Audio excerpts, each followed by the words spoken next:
আপনারা শুনছেন সাধন পন্থা থেকে পাঠ।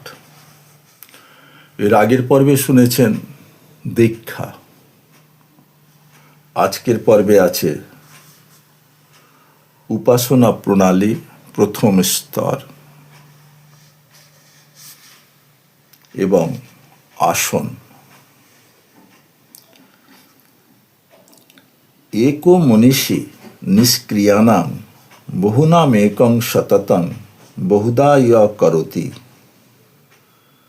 तमात्मस्थं जेहनुपश्यन्ति धीरास्तेषां शान्ति शाश्वती नेतरेषाम्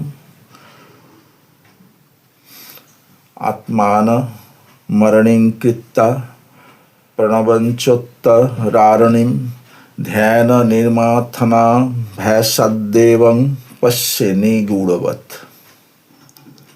ब्रह्म उपनिषद। विविक्त देश च सुखास्थनस्थ शुचि समग्रीव शिर शरीर अत्तस्थ आश्रमस्थ सकलेन्द्रियाणि निरुद्ध भक्ता सगुरु प्रणम्य हृदपुण्डरीके विरजं विशुद्धं विचिन्त मध्ये विशदं विशोकं सर्वभूतात्म आत्मनं सर्वभूतानि चात्मनि सम्पश्यन् ब्रह्म परमं याति नान्येन हेतुना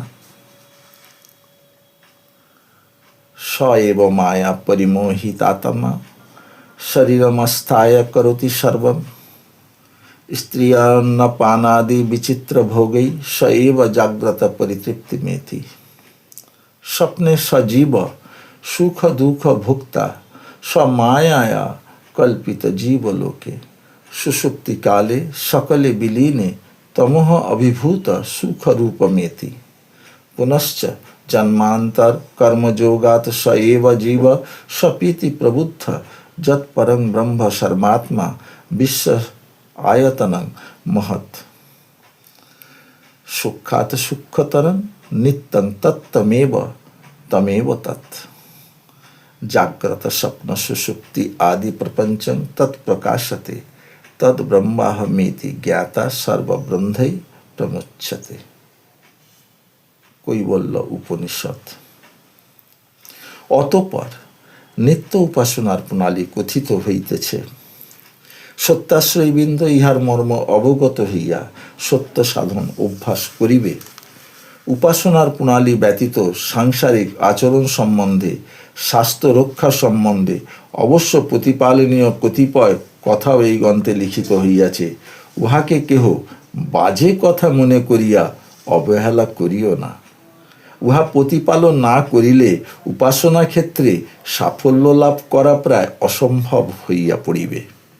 প্রথমত আসনে স্থির হওয়া প্রয়োজন। উপবিষ্ট অবস্থা ভিন্ন, উপাসনা উত্তম হয় না।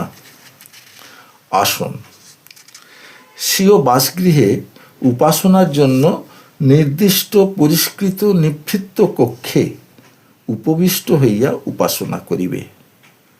গৃহে বিশুদ্ধ বায়ু প্রবেশের জন্য জানলা থাকিবে, কিন্তু বাহিরের আলো প্রবেশের পথ মোটা পর্দা দিয়া ঢাকিয়া দিবে। উপাসনা কালে একাকী উপবিষ্ট হইবে, যাহাতে বাহিরের গোলমাল বা অন্য কাহারও উপদ্রব তোমার মনের চাঞ্চল্য উপস্থিত না হইতে পারে এমন ব্যবস্থা রাখিবে। গৃহমধ্যে কোনো প্রকার আলো জ্বালিয়া রাখিবে না। উপবেশনের পূর্বে ধূপ ও কর্পূরের প্রদীপ জ্বালিয়া গৃহকে সুগন্ধময় করিয়া লইতে পারো। উপবেশনের জন্য প্রথমত 2 হস্ত দীর্ঘ 1.5 হস্ত প্রস্থ কুশাসন বিছাইয়া তাহার উপর মোটা কম্বলাসন বিছাইবে। মৃগচর্ম বা ব্যাঘ্রচর্ম বিছাইতে পারো। তাহার উপর পাতলা মসৃণ বস্ত্র বিছাইবে। আসন মৃদু হওয়া চাই, যেন অনেকক্ষণ সুখে উপবেশন করা যায়। পূর্ব বা উত্তর দিকে মুখ করিয়া বসাই উত্তম, কিন্তু তাহাতে যদি আলোক মুখের ওপর পড়ে এবং চিত্তের চাঞ্চল্য ঘটিবার সম্ভাবনা থাকে, তবে যেদিকে সুবিধা হয় সেই দিকেই মুখ করিয়া বসিবে। গৃহে পিপীলিকা, মশা, মক্ষিকা ইত্যাদির উপদ্রব না হয়, প্রথমেই তাহার ব্যবস্থা করিয়া লইবে। সেই জন্যই উপাসনা গৃহে অন্য আসবাব বা খাদ্যদ্রব্য রাখিতে নিষেধ করা হইয়াছে। স্থির মনে আসনে উপবিষ্ট হইয়া গুরু উপদিষ্ট প্রণালী অনুসারে প্রথম চিত্র দেখো। হস্ত, পদ, দেহ যথায় স্থাপন করত হোম করিবে।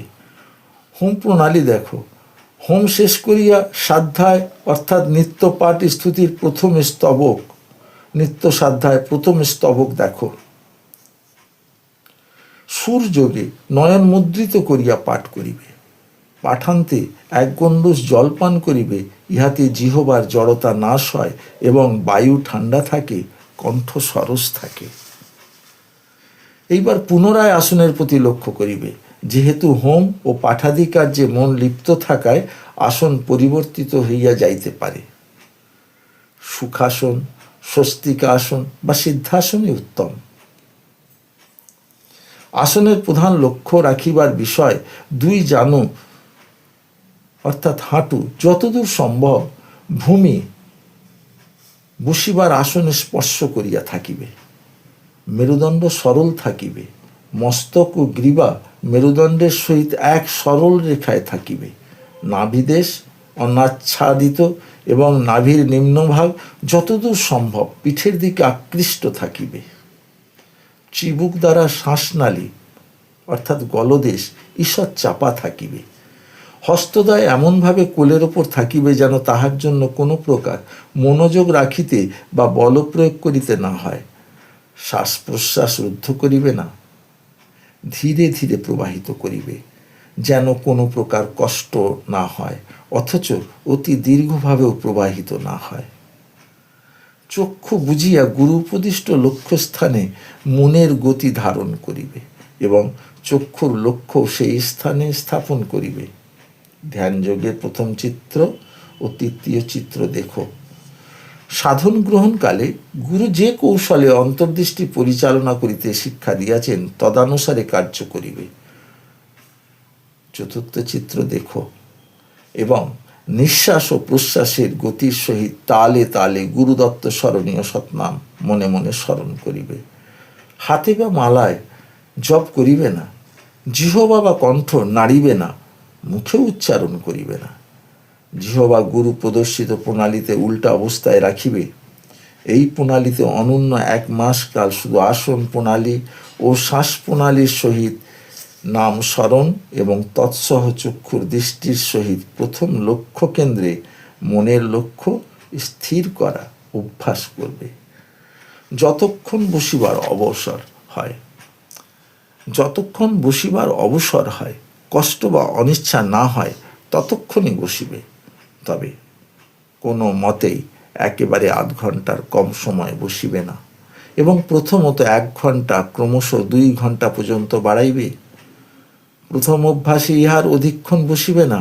প্রাতে সূর্যোদয়ের পূর্ব হইতে এবং সন্ধ্যায় সূর্যাস্তের পর হইতে এই 2 সন্ধিক্ষণে আসনে বসিবে। সন্ধ্যাকালেও প্রভাতের মতো অনুষ্ঠান করিবে। হোম না করিলেও চলিবে। প্রভাতের হোম করার অসুবিধা থাকিলে হোম ছাড়াই উপাসনা করিবে। নরনারীর সকলের পক্ষেই এক নিয়ম জানিবে। ওম সত্যম। এর পরের পর্বে আছে ধ্যান যোগ। নমস্কার।